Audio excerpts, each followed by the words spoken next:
வணக்கம் குழந்தைகளா. இன்று நம்ம பார்க்க போகிறது நம்ம உடம்பில் இருக்கிற உறுப்புகள் பற்றி. வாங்க பார்க்கலாம். கண்.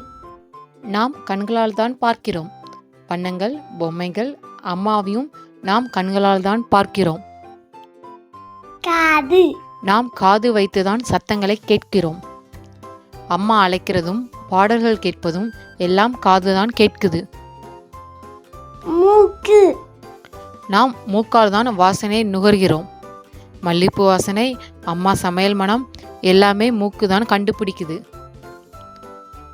வாய். நாம் வாயால் தான் பேசுகிறோம்.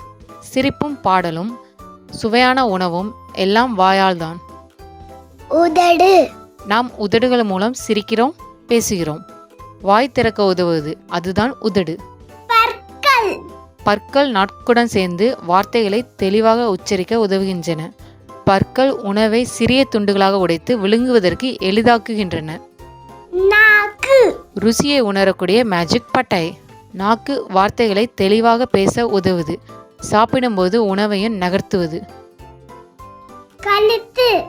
கழுத்து தலையை அசைக்கவும் திருப்பவும் சுற்றி பார்ப்பதற்கும் முக்கியம். முடி. முடி என் தலையை சூரிய ஒளியிலிருந்து காத்து குளிர்ச்சியை கொடுக்குது.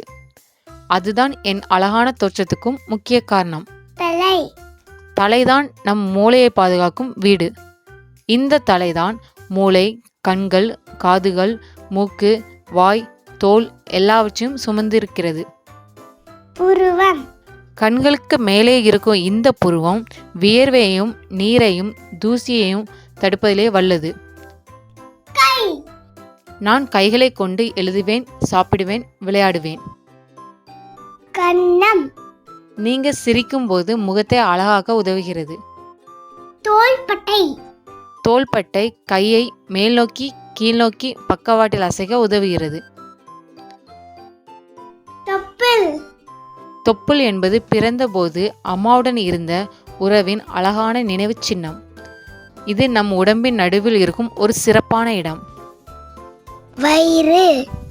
நாம் சாப்பிட்ட உணவெல்லாம் இந்த வயிற்றில் சேமிக்கப்படும். வயிறு தான் உணவை ஜீரணமாக்கி நமக்கு சக்தி கொடுக்க உதவுகிறது. தொடை. நாம் ஓட, குதிக்க, நடக்க எல்லாம் இந்த தொடையால் தான் முடிகிறது. விரல். விரல்கள் பொருட்களை பிடிக்கவும் தூக்கவும் எனக்கு உதவுகின்றன. அதிக சூடு, குளிர், கூர்மை, மென்மை எல்லாம் இந்த விரல்கள் வழியே தான் நமக்கு தெரியும். நகம். விரல்களை காயத்திலிருந்து காப்பதும் சில நேரங்களில் உரிப்பதற்கும் உதவுகின்றன. கால்.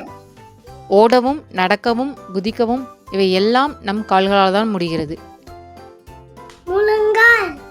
முழங்கால் மூட்டு கால்களை நீட்டி மடக்க உதவுவதன் மூலம் நடக்கவும் ஓடவும் உதவுகிறது. பாதம். பாதங்கள் உடல் எடையை தாங்கி சமநிலை இருக்க உதவுகின்றன. கண்ணுக்கால். நடக்கவும் திரும்பவும் சுலபமாக நகரவும் உதவுகிறது. உள்ளங்கால். உள்ளங்கால் தரையில் உள்ள உணர்வுகளை பெறுவதற்கு உதவுகிறது. இது நடக்கும்போது அல்லது ஓடும்போது பாதத்திற்கு பாதுகாப்பை அளிக்கிறது. முதுகு. முதுகு என் உடலின் பின்புறத்தில் இருக்கிறது. இதனால் தான் நான் நேராக நிற்கவும் உட்காரவும் முடிகிறது. பெருவிரல். நான் நடக்கும்போது தரையை தள்ளி முன்னே செல்ல இவை உதவுகின்றன. முழங்கை. முழங்கை கையை முன்னோக்கி மற்றும் பின்னோக்கி வளைக்க உதவுகிறது. முழங்கை கையை சுழற்ற உதவுகிறது. இன்று நம்ம உடம்பில் உள்ள முக்கியமான உறுப்புகளை பார்த்தோம். நம்ம உடலை நாம் நேசிக்கணும், கவனிக்கணும். அடுத்த வீடியோவில் சந்திப்போம். நன்றி.